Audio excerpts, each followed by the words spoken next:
The next morning, Peter came again with his goats. Heidi went up the mountain with him. This happened every day.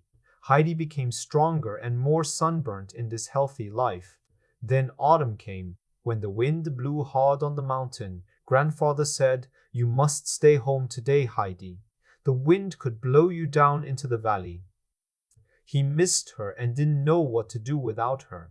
Also, he did not get the big lunch Heidi always brought. The goats missed Heidi too. They did not follow Peter when she stayed home. But Heidi liked staying at home. She loved watching Grandfather use his saw and hammer. Sometimes he made small round cheeses. Heidi's favorite thing was watching him stir the butter with his strong arms. When the wind howled in the trees, Heidi ran outside, excited by the loud sound in the branches. The sun became weaker and the weather got colder. Heidi had to wear shoes, stockings, and her warm dress. One day, it snowed so much that Peter could not come anymore. Heidi stood at the window and watched the snow fall. It kept falling until it reached the windows. They couldn't open the windows anymore. The house was full of snow. After many days, the snow stopped.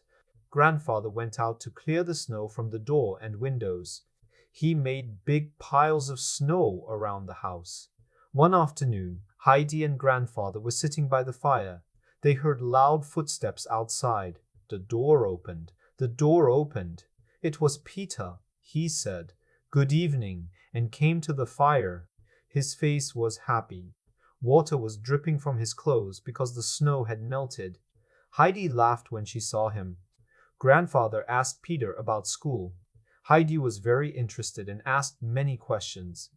Peter was not good at talking, so it was hard for him. But he had time to dry his wet clothes. Grandfather smiled and said, "Now that you have been in the snow, you need food." Peter ate a lot and was very happy. It was getting dark. Peter said thank you and goodbye. Then he said to Heidi, "I'll come again next Sunday." The next morning she said, "Grandfather, I must go see Grandmother." Then Grandfather got up. The trees and snow were shining. Heidi ran around happily. "Grandfather, come and see. The trees are covered in silver and gold." Grandfather came with a big sled.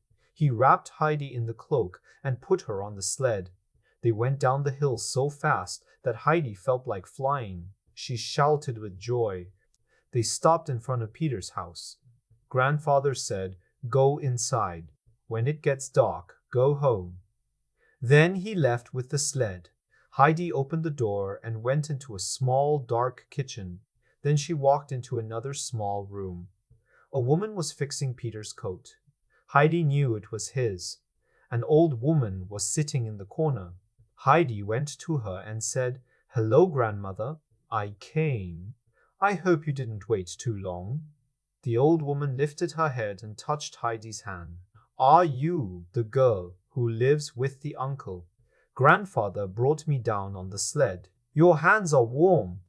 "Brigida, did the uncle really come with the child?" "Brigida, Peter's mother, came to look." "I don't know. Maybe not. She's just a child." But Heidi said, "I know he did. We didn't think she would live more than 3 weeks with him." "Brigida, tell me what she looks like," Brigida said. "She has pretty legs and black eyes like Adelheid. Her hair is curly like Tobias and the old man. She looks like both." While they talked, Heidi looked around. She said, "Grandmother, look at that shutter. It's loose. Grandfather would fix it. It might break the window." "You're a sweet child," said Grandmother kindly. "I can hear it, but I can't see it. This old house shakes and breaks. When the wind blows, it comes in everywhere. One day, it will fall on us. Peter doesn't know how to fix it. We have no one else."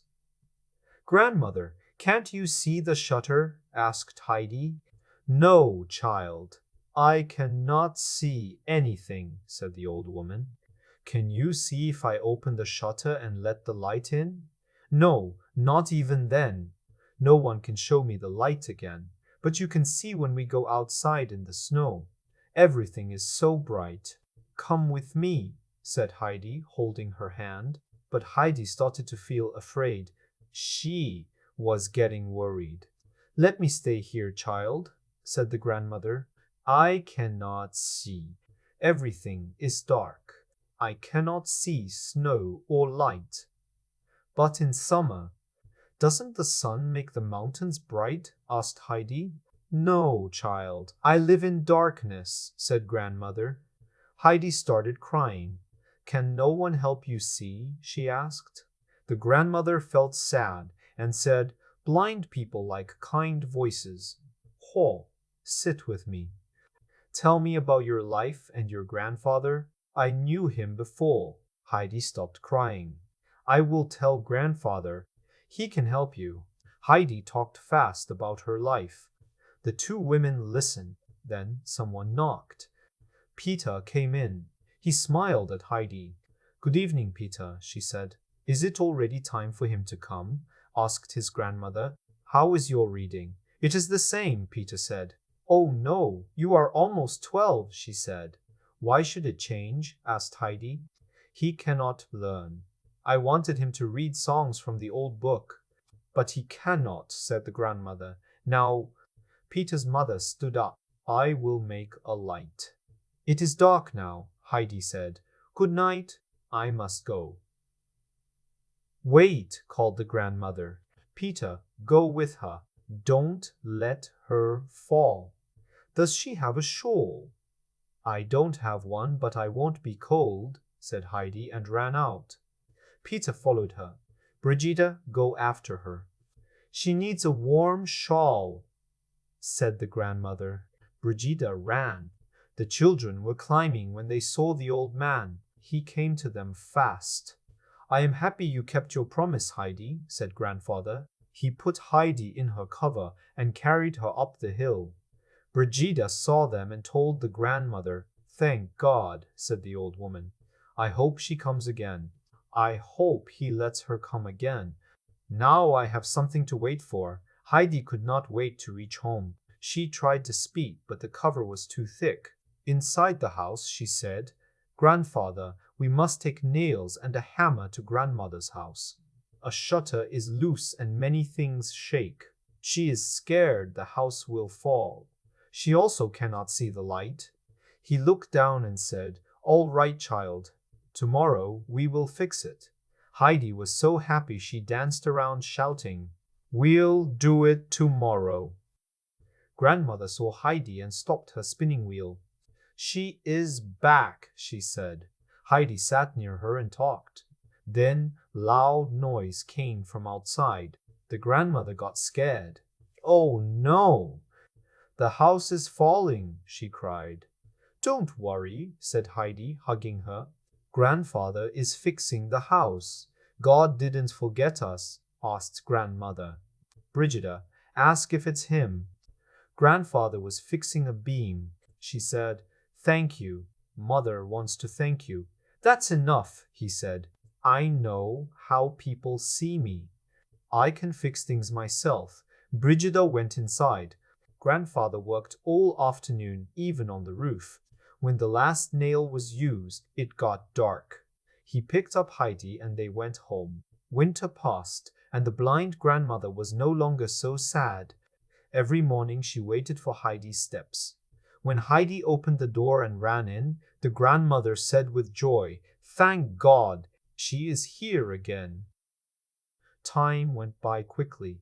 Before, the grandmother used to say, Brigida, is the day not over yet? But now she said, the afternoon passed so fast. Do you feel the same, Brigida? Brigida agreed. Heidi made her happy too. The grandmother often said, I hope God keeps this child safe. I hope the uncle stays kind. She often asked, Does Heidi look well? Brigida always said yes. Heidi loved the grandmother too. When the weather was good, Heidi came every day in winter. When Heidi thought that the grandmother could not see, she felt sad, but she was happy she could bring her joy. Grandfather fixed the cottage and brought wood to help. The grandmother said, Nothing shook in the house anymore, and she could sleep better than before. Thanks to the uncle's help,